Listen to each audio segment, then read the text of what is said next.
So in today's video, we're going to be talking about the battery check SOPs, both the ones that we do during the prelim cockpit prep stage and during the cockpit prep stage.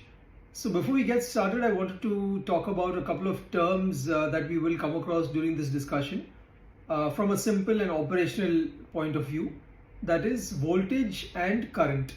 So think of voltage as the electrical pressure, sort of the pressure pushing water from a water storage tank through pipes, and the flow of free electrons is current, and the rate of flow of this charge is measured in amperes, which is the unit of current. So now to the prelim cockpit prep stage check that we do. So what we do is we turn the battery push buttons off and we check the voltage reading on the batteries, that it's more than 25.5 volts. Now on the A320 we have two 24 volt nickel cadmium batteries, and so what we're doing in this check is basically we're checking the state of charge of the batteries, its ability to hold voltage under no load.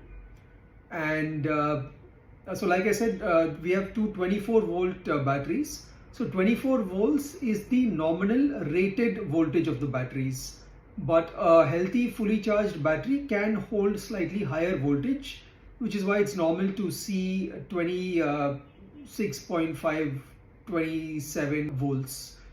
And when we do this check, if the voltage is below 25.5 volts, of course, the SOP says to let it charge for a while and then perform this check again. So now before we talk about the cockpit prep check that we do, I wanted to introduce the battery charge limiters. So each battery has a battery charge limiter which is in charge completely of the battery's charging. So it decides when the battery should be charged and also when it stops charging so it doesn't get overcharged. So the batteries are charged through the aircraft's DC system, and so when the battery needs charging, it's charged from the DC back bus via the battery contactors. So the battery charge limiters realize that the batteries need charging and it closes the battery contactors, which is the link between the DC back bus and the battery. So this is what it looks like. I'll put a couple of pictures up. This is what it looks like in the schematic and on the ELEC SD page. So when the battery charge limiters decide that the batteries need charging, it closes the battery contactors and current flows from the DC back bus to the batteries and it charges the batteries. So the cockpit prep SOP says to put the battery push buttons off and then back to auto. So what we're doing now is we are basically inducing a battery charge cycle.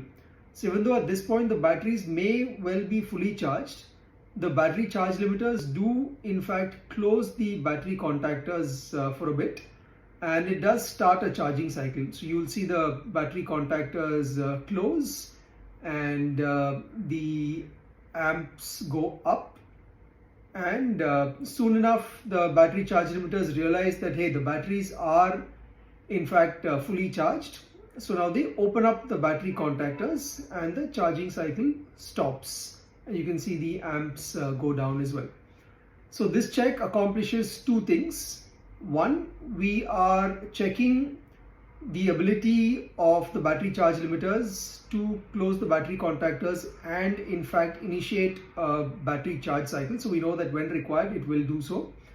And two, we are checking that when the battery charge limiters realize that the battery is fully charged, it opens up the battery contactors and stops the battery charging cycle. So that is basically what we are checking. And now that we've finished that discussion, just a note about what we discussed about voltage and current. This analogy of current is true from a DC point of view, which is what we discussed today. We talked about the batteries and how it relates to the aircraft's DC system, so how it's charged from the DC back bus. The analogy would be slightly different when we talk about AC, because in alternating current the electrons don't really flow but they alternate back and forth. and then you have terms such as frequency and phase. So yeah, that's it, and thank you.